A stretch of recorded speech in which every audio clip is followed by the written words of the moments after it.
It's so easy to be average. It takes a little something to be special, doesn't it? It takes a little something special to be a great player. Did you push yourself to be great today? Yeah. Yeah. The man is scarlet and gray. The man is scarlet and gray. Yeah. Yeah.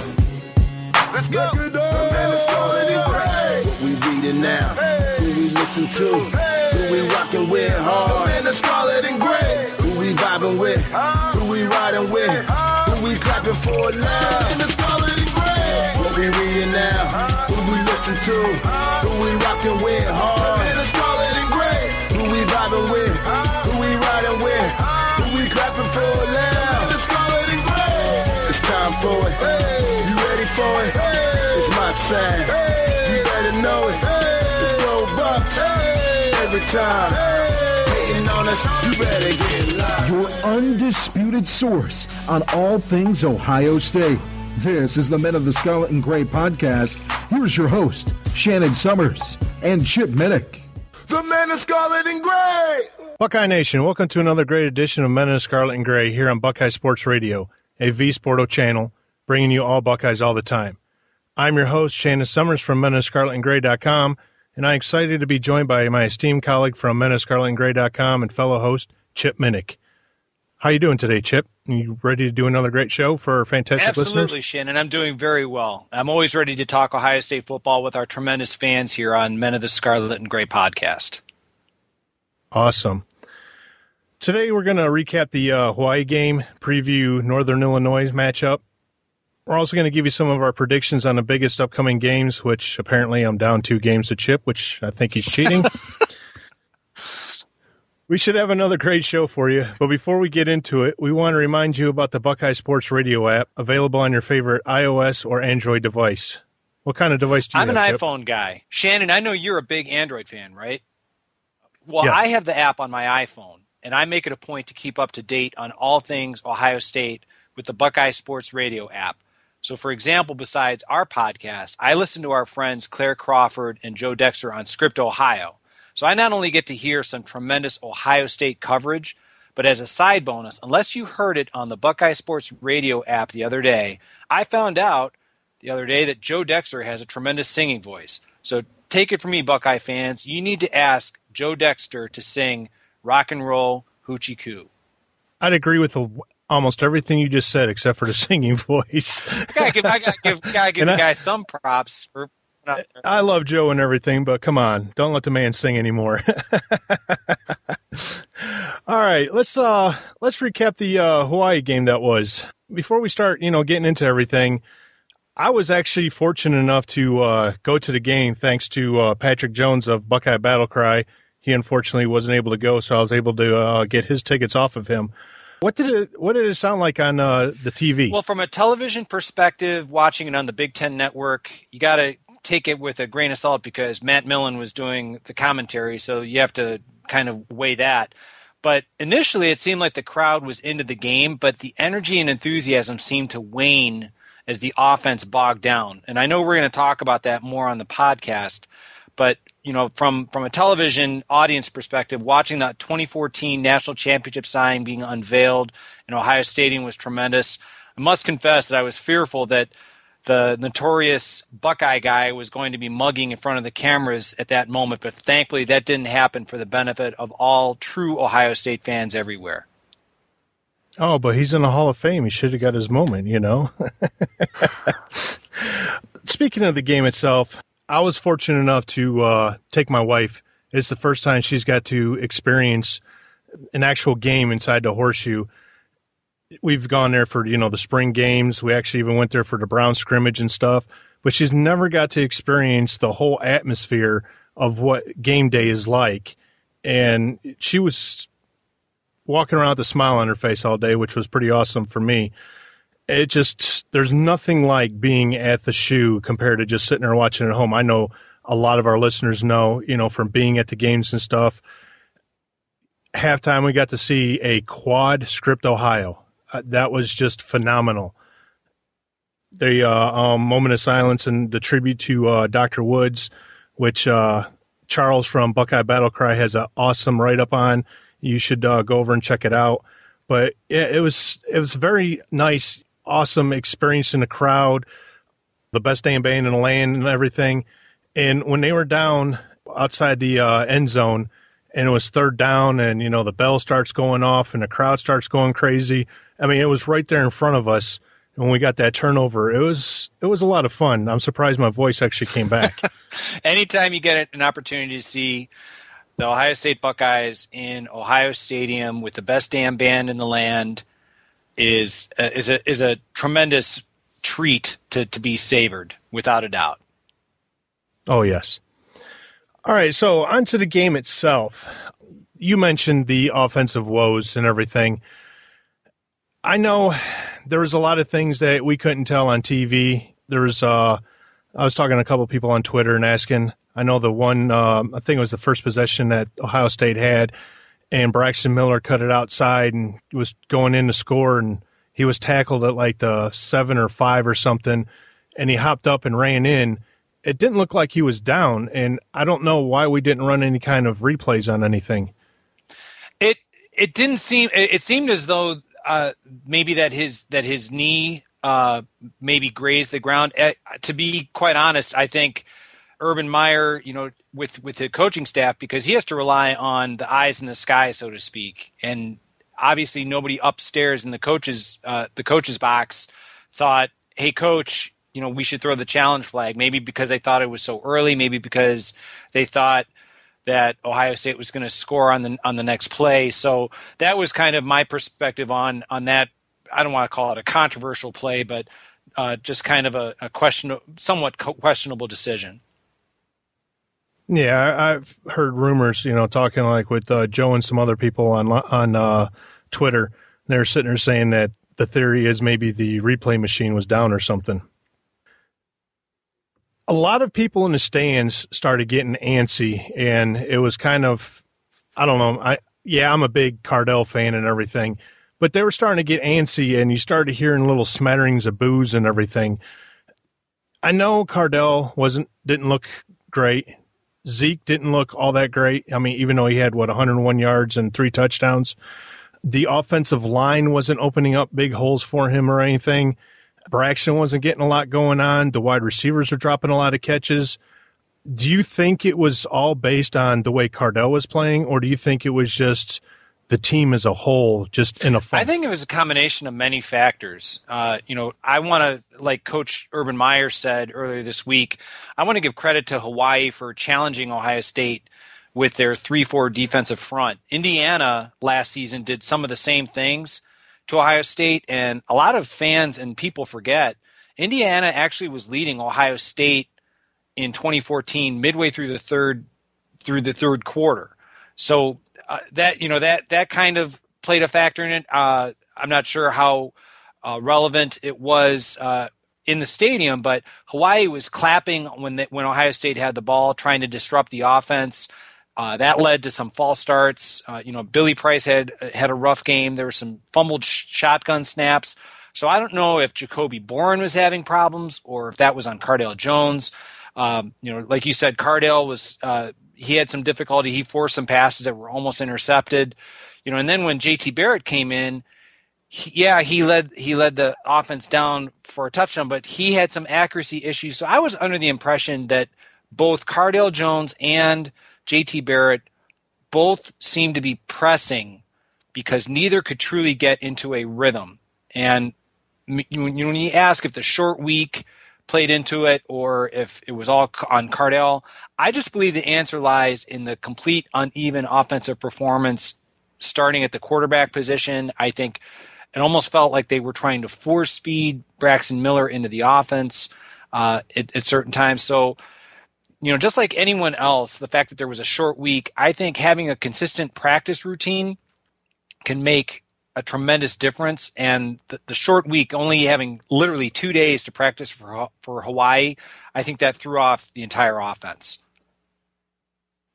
Yeah, I agree. It's only human nature, and Urban sat there and said he doesn't want to make any kind of excuses, and he didn't want to hear it as an excuse. And like you said, give Hawaii credit. the biggest thing was I think they got back into Columbus at like real early Tuesday morning, and then they had classes, and it's just Monday night games aren't really very good for college kids unless you got a couple days of, no schoolwork going on or something. I'm glad you brought up about the JT Barrett coming in, because I know a lot of people in the crowd were going crazy. People that were sitting around me are like, yeah, finally, we're going to get somewhere with the offense and everything. I'm just trying to figure out for myself if it's just JT or if that's the offense that they want to run when JT's in there. But it seems like it's a more of a hurry-up tempo, and it's not, as laid back, get into your sets and everything for when Jones is behind center. Well, I know that Urban Meyer, one of the visits he made years ago before he took the job at Ohio State was with Chip Kelly when Chip Kelly was the head coach at Oregon, and Urban Meyer was fascinated by the idea of the hurry-up offense. I've always been of the belief that the offense seems to flow better with JT Barrett on the read option. For example, I think JT Barrett seems just more natural than Cardale does. So I just kind of go back to, if I had to summarize it, it wasn't so much on the tempo as much as just the offensive philosophy. And what I mean by that is, for example, Ezekiel Elliott had you already mentioned the 3 touchdowns and 101 yards rushing, but there were some tackles from loss, and I already mentioned how Braxton Miller was involved, but it seemed like everyone in the stadium, and I guess as somebody who was watching on television, it seemed everyone knew that Braxton Miller was going to get the ball when he would line up at quarterback in a wildcat formation. Well, on one of those plays, it was 3rd and 21. I didn't see the logic in that. It just sometimes seemed that there was a preoccupation with the offensive coaching staff, and I'm going to include Coach Meyer here, with getting Braxton Miller the ball after his sterling performance versus Virginia Tech in the opener. I actually thought offensively, besides Ezekiel Elliott scoring 3 touchdowns, you can't really complain about that. I really thought Curtis Samuel had some strong moments, as well as Michael Thomas and Jalen Marshall. Yeah, I agree. There's a lot of good and a lot of bad. I mean, there's more bad, it seemed, for the offense, unfortunately. And I know a lot of people,6because we mentioned last week that, I really thought, in all honesty, after watching the Hawaii-Colorado game, that Ohio State was just going to run all over the Rainbow Warriors, and that just didn't happen. That kind of really shocked me, and I think that really shocked everybody else in the stands. A lot of drop passes, like you said, they're clapping. The linebackers are clapping. Some people that were around me are yelling and screaming that they couldn't do that. Well, actually, they're allowed to, according to NCAA rules. If they're basically trying, if they're making it look like they're, signaling for themselves and everything, it is what it is. But the biggest positive to take out of the whole game was the defense.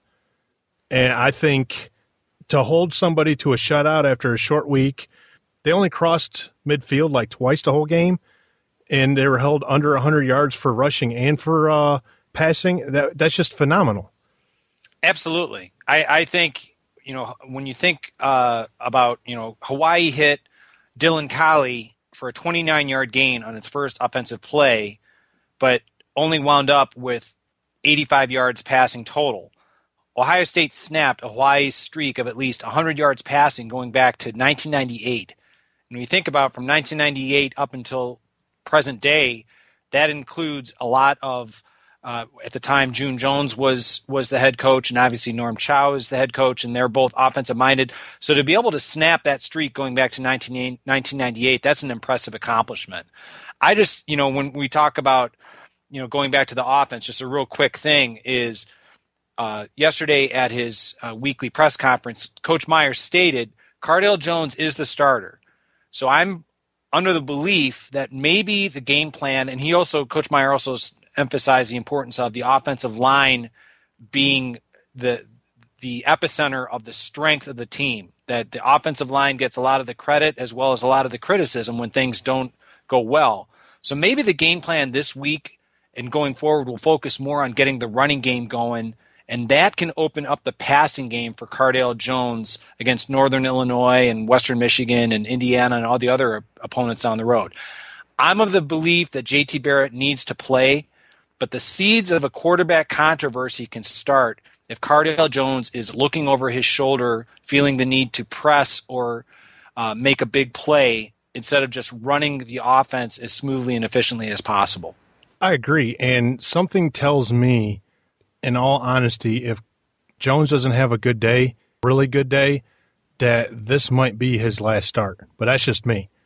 I'm not trying to, put pressure on anybody, but it's just, it seems that they're giving him every opportunity to say, hey, take it, run with it. I know they're saying that JT isn't passed him up or anything. And by the numbers of it, I think Jones right now is a passer rating or efficiency of like 140%, and JT's at 127%. So if they're looking at the stats, maybe, that's why they're saying JT hasn't passed him. This week, I think, is going to be really important for Cardale. I would agree with that. And, we're speaking from the perspective of fans.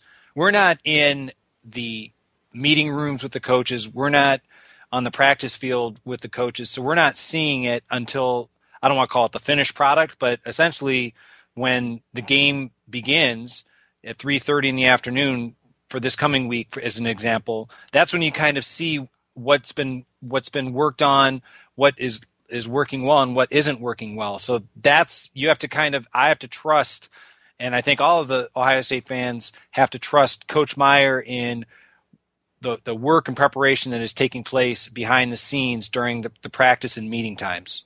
Right. All right, it's funny you mentioned about the Hawaii streak snap, that Ohio State also snapped a streak of their own where they've had a touchdown pass streak snapped, but they tied the school record. It says here, dating to the 2013 season, including quarterbacks Braxton Miller, Kenny Guyton, J.T. Barrett, and Cardale Jones in the mix, Ohio State QBs had thrown a touchdown pass in 24 consecutive games. That streak ended, however, obviously against Hawaii because they didn't throw a touchdown. The touchdown pass streak tied for the longest in school history with the Buckeye teams from 1994 to 1996. It's actually kind of a scary stat if you think about it, because those teams were picked to be number one and win national championships too. Cooper's not the coach. Well, speaking of some of the other areas of the team, you mentioned the defensive play. There were a lot of outstanding performances by a number of different players. Joey Bosa came back and had an impact. His sack was called off because I believe of a penalty with Eli Apple on a holding call on a pass play. But Bosa came back. He had an impact on a play reminiscent of what he did to Penn State last year, where he literally pushed the Hawaii offensive lineman back into Max Whittick as he was trying to pass. Von Bell had a great game with an interception.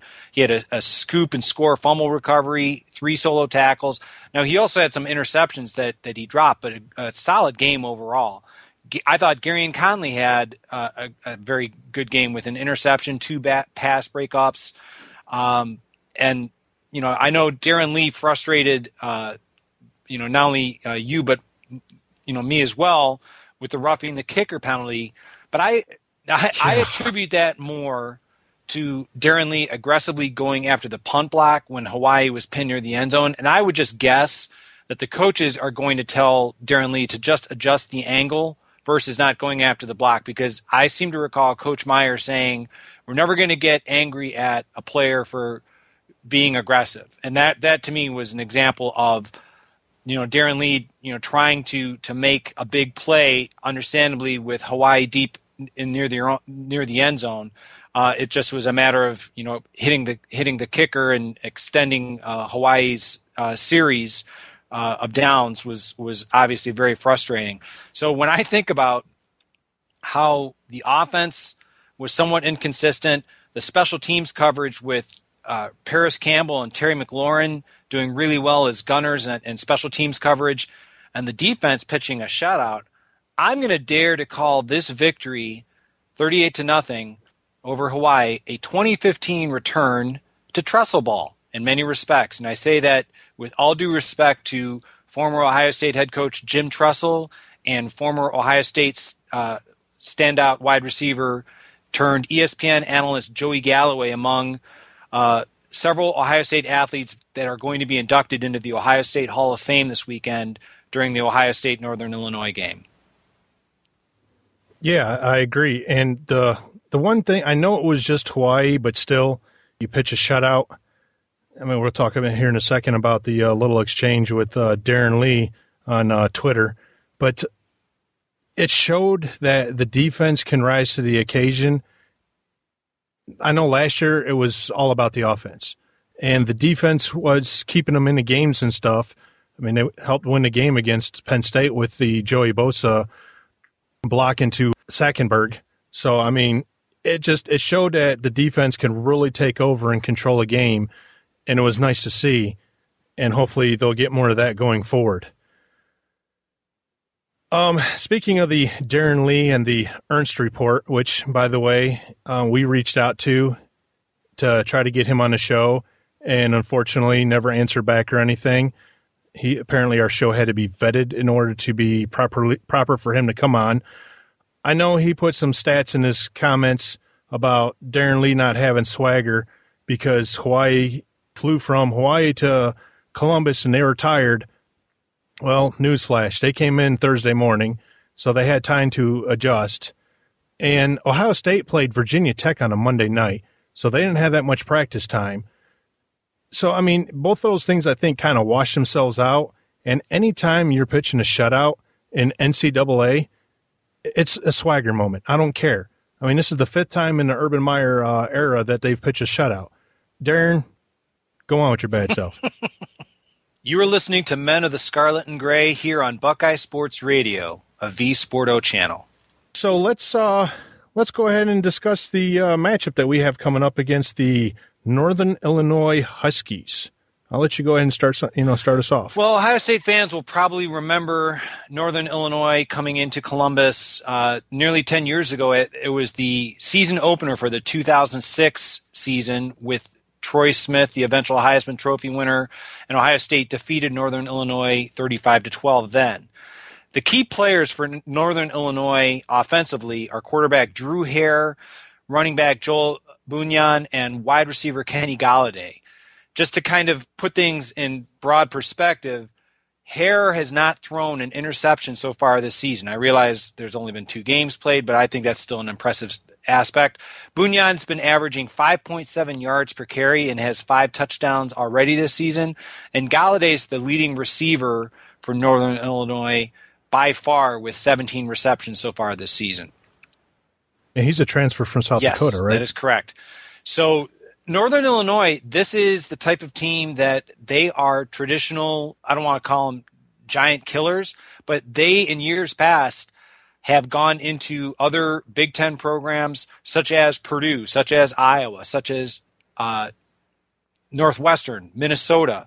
Believe it or not, back in 2003, before the Nick Saban era began, they actually played the Alabama Crimson Tide and defeated them. So you're talking about a program that is not going to necessarily be intimidated by coming into Ohio Stadium and is arguably, if not the best, one of the best programs within the Middle American Conference, which when you think about everything that happened this past weekend, I have no doubt that Urban Meyer is going to be able to get everyone's full attention with Northern Illinois coming into town. No, I'm glad you brought that up. After looking at a bunch of stuff for Northern Illinois and getting to learn about the team and everything, some of the things that stuck out to me is that they have pretty good depth on the offensive line, and they're not small. I think they average like maybe 6'4", almost 300 pounds. You know, for a MAC team, that's pretty big. I don't know the exact size for Ohio State, but I'm sure they can't be too far off. I think they have decent size on the defensive line as well, based on some of the things that Coach Meyer stated in his Monday press conference. Right. I think the only downside as far as their defensive line, from my understanding, is I think they're young. But, sometimes young could lead to a lot of things. You mentioned about their offense. They're more, their attack style. It's all about speed with them. They're kind of like, I'm not going to say like a spread or anything, but they're kind of like a cheap version of Urban Meyer, basically. That's how dominant they are, of an Urban Meyer team, if that makes any sense. Defensively, if you look at them, they've got, let's see here. Got a redshirt senior for their linebacker, Boomer Mays. He's 6 foot, 244. He's had 17 tackles so far, 12 solo, 5 assists, 1 tackle for a loss. Redshirt freshman Renard Chen, he's 6 foot, 224. He's got 15 tackles. He's got a sack. Junior Sean Folliard, 6'2", 231. Junior Jamal Payton, 6 foot, 226. They have good size at the linebacker position, some speed. Their secondary, you have redshirt senior Paris Logan.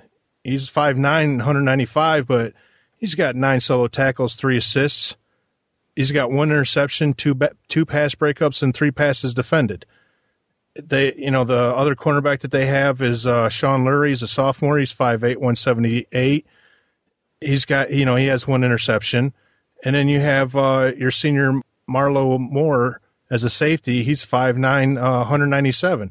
So, their secondary is really good. And Cardell's going to have to be on his game in order to try to get some passes in. And everybody's going to have to, all the wide receivers are going to have to contribute as far as going for the ball and catching the ball, unlike this past week. Well, if there's a positive to Ohio State having a lackluster offensive performance, and after the upset of Arkansas by Toledo, I cannot imagine Urban Meyer having difficulty getting the players focused on Northern Illinois.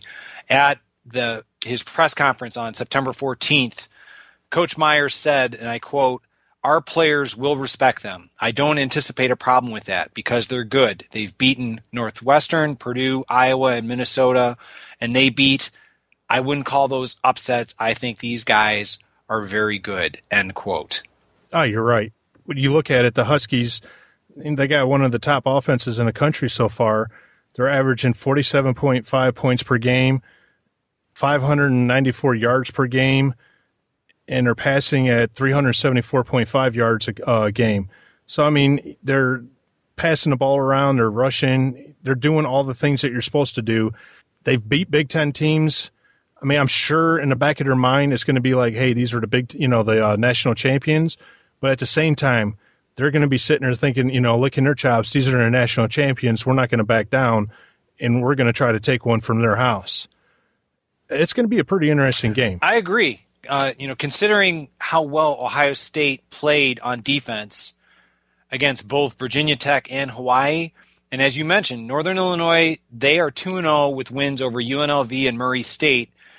My suspicion is I would expect the defensive philosophy by Ohio State is going to try to make the Huskies one-dimensional by shutting down the Huskies' running game first. Because as good as Drew Hare and Kenny Galladay are, if Ohio State can get the Huskies into 3rd and long situations repeatedly, that's going to allow Joey Bosa and Tyquan Lewis and Adolphus Washington and Tommy Shutt to turn up the pressure from the defensive line.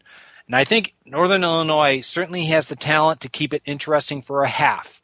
But I think Ohio State's going to really fix what ailed them this week with a full week of practice. I think the offensive line is going to be coming out with something to prove with a dominant performance running the ball. And I look for Ohio State to pull away in the second half. So if I have to give a score prediction, I'm going to say I look for it to be Ohio State 42, Northern Illinois 17. Well, that's funny because I'm going 34-17, so we're not too far off. So, yeah, it's going to be a very interesting game. And like you said, they're going to come out with a chip on their shoulder as far as Ohio State. Urban's going to be working them really hard this week at practice. You're going to see a different team. It's going to be fun to watch. It's definitely not going to be one of those Ohio State versus Akron or, whatnot, boring kind of game. I think this is going to be more exciting. And plus, for a fact, even though that the coach sits there and says he doesn't have any time to look at anybody's schedule or anything like that, which I'm not saying he doesn't.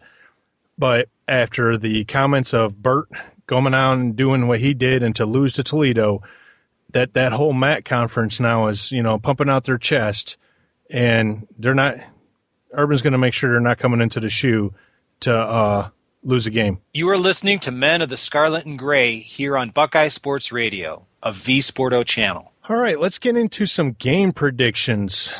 See if I can lose some more here to you.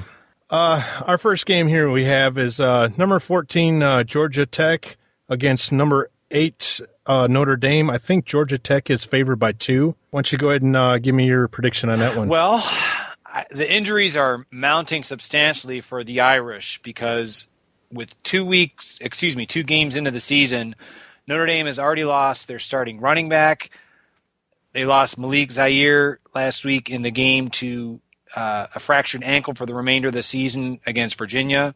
And now, as of, I believe, last night, news came out that their starting tight end are all out for the season. You're down starting running back, starting quarterback, starting tight end, all out for the season.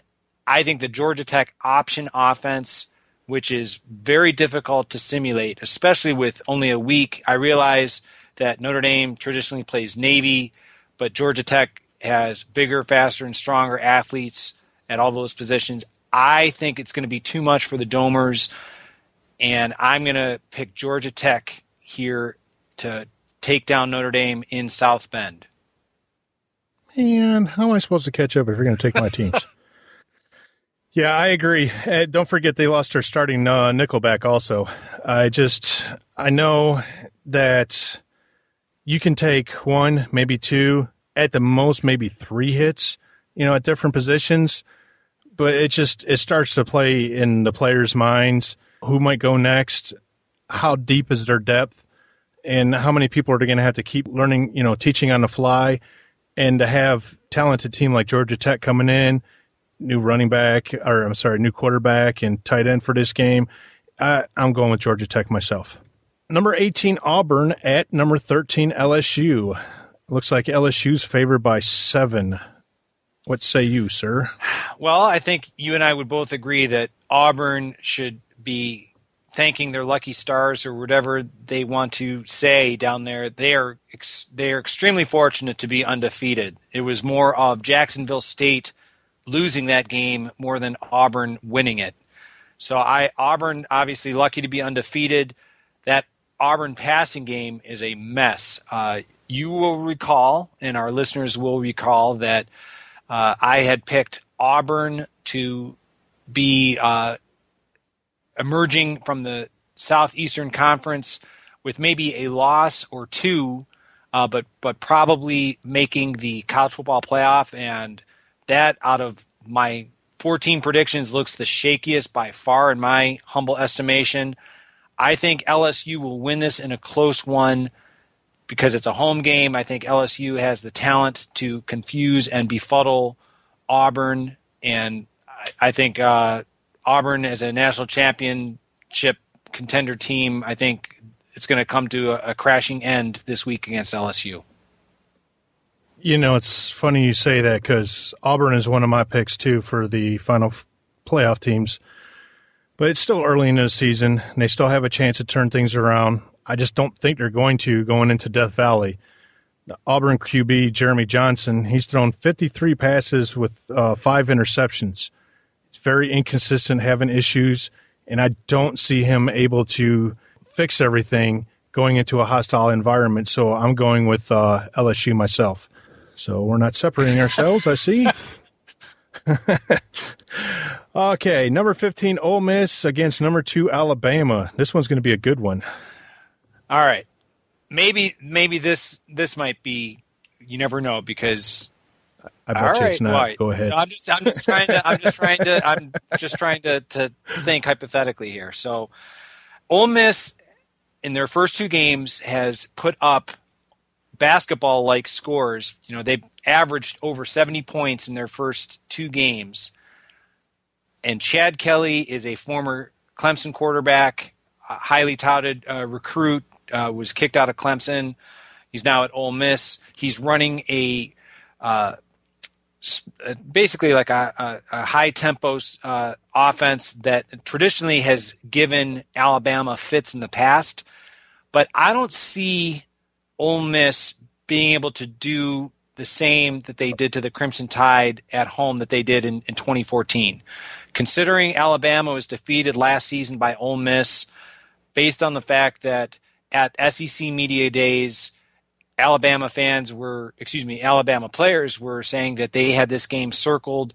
I'm guessing Nick Saban's going to have Alabama ready for this one in Tuscaloosa, so I'm going to pick Alabama to defeat Ole Miss at home. All right. Okay, here we go. All right. Ole Miss has scored 149 points in their first two games. Sure, it's not, it was against like Tennessee Martin and Fresno State, but quarterback Chad Kelly, he's a dual threat quarterback with a big arm, and we know how Alabama handles those. I know their defense has changed some, but I'm still leery on that. But hey, they haven't faced that yet, this year. And Alabama having some QB issues with Coker and Bateman. I mean, yeah, they have Derrick Henry as their running back and a better O-line.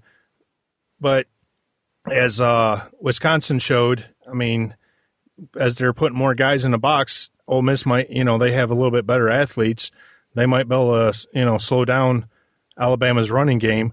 So I think that Ole Miss is going to come walking out of Tuscaloosa with a victory. Okay. We shall see. I'll probably go down 0-3, but that's besides the point. The final one here, number 19, BYU at number 10, UCLA. Well, BYU's been living dangerously with Tanner Mangum throwing long Hail Mary passes to secure victory for BYU against Nebraska and Boise State. I think BYU is certainly one of those teams that has shown itself to be very competitive, obviously with victories against Nebraska and Boise State. But I like UCLA, which is very strong on the defensive side. Even with the loss of standout defensive lineman Eddie Vanderdoes, I think UCLA with superstar freshman quarterback Josh Rosen is going to prevail here against BYU. So I'm going to take the Bruins. Yeah, so am I. I don't see BYU, having a third Hail Mary in their arsenal here to keep their season going. They shouldn't be where they're at, basically, but they are. So I think Josh Rosen, he looks like the real deal. And, of course, UCLA is one of my picks for the Final Four, so I'm definitely taking UCLA. Well, you're doing better than me because if you recall, I had Auburn and Notre Dame for my two of my Final Four, and they're kind of, I don't want to say that they're on the ropes, but they're kind of facing a very difficult. Both of them, respectively, are facing some difficult challenges this week that might eliminate them from playoff competition at the end of the season. Yeah, the positive thing is it's still early, and a lot of teams are still going to be able to get better, improve on the season, and it's still a long ways away. I just think the injuries are really starting to play key, especially for Notre Dame. All right, Buckeye Nation, that's going to do it for us today here on Men of the Scarlet and Gray. We hope you enjoyed the show. We just want to remind you to go to menofthescarletandgray.com and check out all the great work going on there. You can follow Shannon on Twitter at smsummers, SOMMERS 84, and some of his work at knowitallfootball.com. You can also follow our show on Twitter at MotSAG Podcast, and please like us on Facebook. Please don't forget you can listen and subscribe to our show on iTunes, Stitcher, SoundCloud, and of course, Buckeye Sports Radio. If you can leave us a comment and rating on iTunes, follow Buckeye Sports Radio on Twitter at Buckeyes Radio. As for myself, I am Chip Minnich. You can follow me on Twitter at Chip Minnich, MINNICH, or through my work on menofthescarletandgray.com, athlonsports.com, or my personal blog called FromTheMindOfMinnick.blogspot.com. Thanks for listening to Men of the Scarlet and Gray here on Buckeye Sports Radio, a V Sporto channel. Go Bucks! Go Bucks!